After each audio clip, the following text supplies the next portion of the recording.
क्या रामायण सच में हुई थी या यह सब बस एक मनगढ़ंत कहानियां हैं? इसके ऊपर कई बार चर्चाएं हो चुकी हैं। कई लोग हैं जो इसे सच मानते हैं, लेकिन कई ऐसे भी लोग हैं जो आज कहते हैं कि यह सब एक मनगढ़ंत कहानी है, क्योंकि ऐसा हो ही नहीं सकता। लेकिन आज की वीडियो रामायण को काल्पनिक मानने वालों को हिलाकर रख सकती है। आज हम आपको वैज्ञानिक रिसर्च के कुछ ऐसे सबूत दिखाएंगे जिन्हें देखने के बाद आप ये मानने को मजबूर हो जाएंगे कि रामायण बस एक धार्मिक किताब और मनगढ़ंत कहानी नहीं है, बल्कि रामायण सच में हुई थी और श्री राम, रावण, हनुमान जी ये सब सच में मौजूद थे। और यही सब बातें जानने के लिए इस वीडियो के अंत तक जरूर बने रहें। आप इतिहास का नॉलेज लेने के लिए इस चैनल को सब्सक्राइब कर सकते हैं। रामायण भारत के सबसे प्रसिद्ध ग्रंथों में से एक है। भारत में रामचरितमानस का पाठ पूरी आस्था के साथ होता है। महर्षि वाल्मीकि द्वारा रामायण में भगवान राम की संपूर्ण जानकारी लिखी गई है। और लेकिन कुछ लोग भगवान के होने पर ही सवाल उठाते हैं और रामायण को केवल कहानियों से भरी किताब मानते हैं। रामायण के अनुसार भगवान राम ने अधर्मी रावण को मारकर धर्म की स्थापना की थी। ज्यादातर लोगों का सवाल होता है कि क्या भगवान राम वाकई धरती पर पैदा हुए थे? क्या वास्तव में रावण के 10 सिर और 20 भुजाएं थी?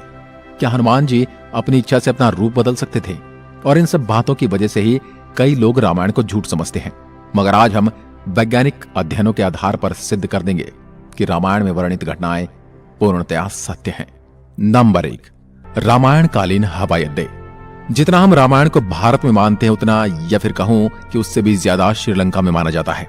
और इसीलिए श्रीलंका में रामायण अनुसंधान टीम ने रावण के रामायण काल के 4 हवाई अड्डे खोजने का दावा किया है। पिछले 9 वर्षों से यह ऑर्गेनाइजेशन श्रीलंका के कोने कोने की छानबीन कर रही थी। यहाँ उन्हें कई जानकारी और अवशेष मिले, परंतु 4 सालों में लंका के दुर्गम स्थानों की खोज के कारण रावण के 4 हवाई अड्डे हाथ लगे। रामायण अनुसंधान टीम के अध्यक्ष अशोक कैंट का कहना है कि रामायण की लंका वास्तव में श्रीलंका की है। यहाँ उसानगोड़ा, गुरुलोपोथा, तोतुपोलाकंदा और वरियापोला नामक 4 हवाई अड्डे मिले हैं और इन्हें हवाई अड्डों से रावण पुष्पक विमान को आसमान में उड़ाता होगा। और यह हवाई अड्डे न सिर्फ ये बताते हैं कि रामायण सच में हुई थी, पर यह भी बताते हैं कि उसमें लिखी गई सारी बातें जिन पर हमें यकीन नहीं होता वो भी सच हैं। नंबर 2, रावण का महल। रामायण के अनुसार रावण सोने की लंका में रहा करता था जिसे हनुमान जी ने जला दिया था। श्रीलंकन गवर्नमेंट को श्रीलंका में एक ऐसा महल मिला है और यह दावा है कि यह महल रामायण काल का है। इस महल से कहीं सीक्रेट रास्ते निकलते हैं जो उस महल को शहर के अलग अलग जगह से जोड़ता है। लेकिन जब रिसर्च टीम ने इन पर रिसर्च की तो पता चला कि गुफाएं नेचुरल नहीं बल्कि किसी समय ने इंसानों द्वारा बनाया गया था। श्रीलंकन हिस्ट्री के अनुसार रावण शहर के अलग अलग हिस्सों में अचानक से ही प्रकट हो जाया करता था और पलक झपकते ही उन हिस्सों से गायब होकर अपने महल में पहुंच जाता था। इसलिए जानकारों का मानना है कि रावण इन्हीं गुप्त रास्तों का इस्तेमाल किया करता था। अब इतने बड़े एविडेंस को हम कैसे नकार सकते हैं? नंबर 3, अशोक वाटिका के सबूत। रामायण के अनुसार रावण ने माता सीता का हरण करके उन्हें अशोक वाटिका के अंदर रखा था। कहा जाता है कि अशोक वाटिका रावण का सबसे पसंदीदा स्थान था। ये जगह इतनी रहस्यमयी थी कि हनुमान जी इसे आसानी से ढूंढ नहीं पाए थे। मगर हैरानी की बात तो यह है कि वह अशोक वाटिका आज भी श्रीलंका में मौजूद है। ऐसा माना जाता है कि एलिया पर्वत की एक गुफा में माता सीता को रखा गया था, जिसे सीता एलिया नाम से जाना जाता है। यहाँ सीता माता का एक मंदिर भी है जिसे विरांग टोक कहते हैं और वही आंगना से 10 किलोमीटर की दूरी पर है। यहीं पर सीता जी का अपहरण कर पुष्पक विमान को उतारा गया था। मगर यहाँ पर जिस बात ने सबसे ज्यादा चौंकाया वो यहाँ मौजूद पेड़ हैं। रामायण ग्रंथ में इस बात का जिक्र मिलता है कि अशोक वाटिका में अशोक के वृक्ष बहुत ज्यादा थे, इसलिए इसका नाम अशोक वाटिका रखा गया था। अब जैसा रामायण में इस वाटिका के बारे में कहा गया था, वैसा आज यह गार्डन है, जो कि इसे हम रामायण कालीन एक सबूत मान सकते हैं। नंबर 4, द्रोणगिरी पर्वत।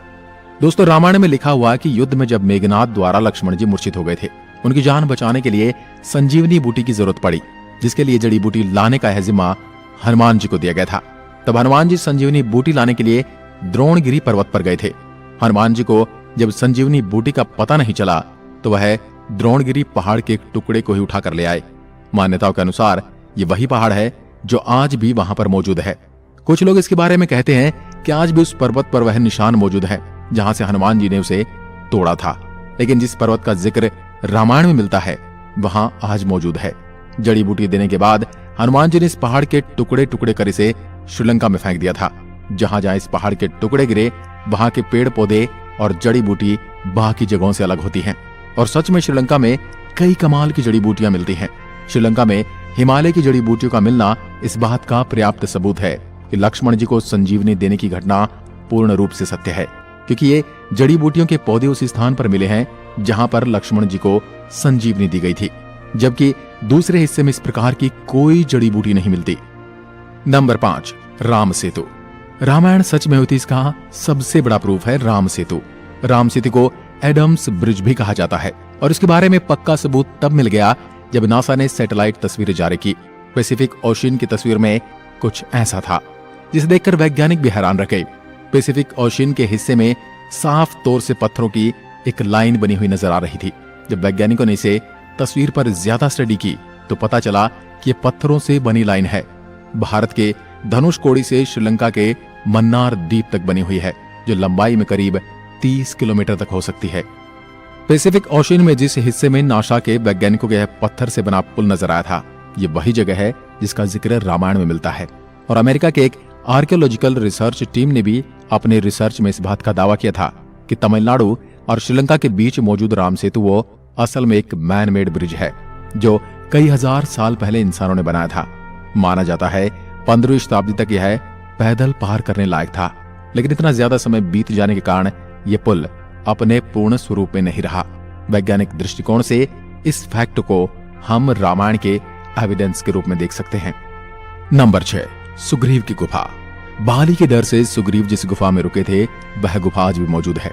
रामायण के अनुसार बाली ने दुंदुबी नामक राक्षस को मारकर उसका शरीर कुछ दूर फेंक दिया था। हवा में उड़ते हुए दुंदुबी के खून की कुछ बूंदें मातंग ऋषि के आश्रम के ऊपर गिर गई। ऋषि ने अपने तप के बल से जान लिया कि किसकी हरकत है। फिर क्रोधित ऋषि ने बाली को श्राप दिया था कि कभी भी ऋषि के पर्वत के क्षेत्र में आएगा तो उसकी मृत्यु हो जाएगी। सुग्रीव को राज्य से निकाले जाने पर वह इसी जगह पर आए थे, क्योंकि वह जानते थे कि बाली यहाँ नहीं आ सकता। यहीं पर उनकी मुलाकात राम जी से भी हुई थी और बाद में राम जी ने बाली का वध किया था और सुग्रीव को किष्किंधा का राज्य सौंप दिया था। और ये सारी गुफाएं आज भी मौजूद हैं। नंबर 7, राम सेतु के पत्थर। भगवान राम ने समुद्र को पार करने के लिए बंदरों की सहायता से लंका तक पुल बना दिया था। कहा जाता है कि इस पुल के माध्यम से श्री राम की पूरी वानर सेना रावण से लड़ने लंका गई थी। मगर हैरानी की बात तो यह है कि राम सेतु में इस्तेमाल किए जाने वाले पत्थर आज भी मौजूद हैं। राम सेतु पुल के पत्थर पानी पर तैरते थे। रामेश्वरम में सुनामी के दौरान कुछ पत्थर जमीन पर आ गए थे।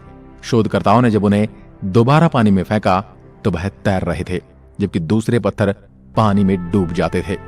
शोधकर्ताओं के अनुसार इसके लिए एक विशेष प्रकार के पत्थर का इस्तेमाल किया गया था, जिसे विज्ञान की भाषा में प्यूमाइस स्टोन कहते हैं। यह पत्थर पानी में नहीं डूबता और तैरने वाला यह पत्थर ज्वालामुखी के लावा से आकार लेते हुए अपने आप बनता है। ज्वालामुखी से बाहर आता हुआ लावा जब वातावरण से मिलता है तो उसके साथ ठंडी या उससे कम तापमान की हवा मिल जाती है।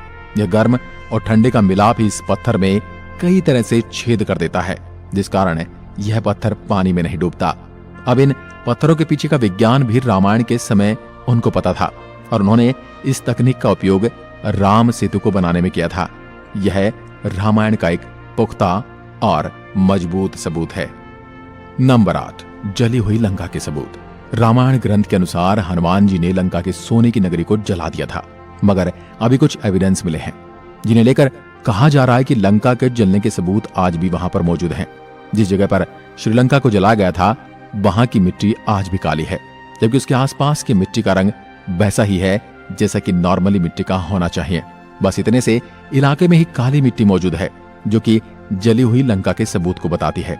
इस बात को भी हम एक इत्तेफाक कहकर टाल नहीं सकते। अब जब आपको इतने सारे प्रूफ दिए जा रहे हैं, यहाँ तक इतने सारे प्रूफ कोई इत्तेफाक नहीं हो सकते, तो इसलिए यही साबित होता है कि रामायण सच में घटित हुई थी। आपका क्या विचार है हमें कमेंट में लिखकर जरूर बताएं। एक बार फिर मिलते हैं एक और ऐसी दिलचस्प वीडियो के साथ। तब तक के लिए नमस्कार। जय हिंद, जय भारत, जय श्री राम।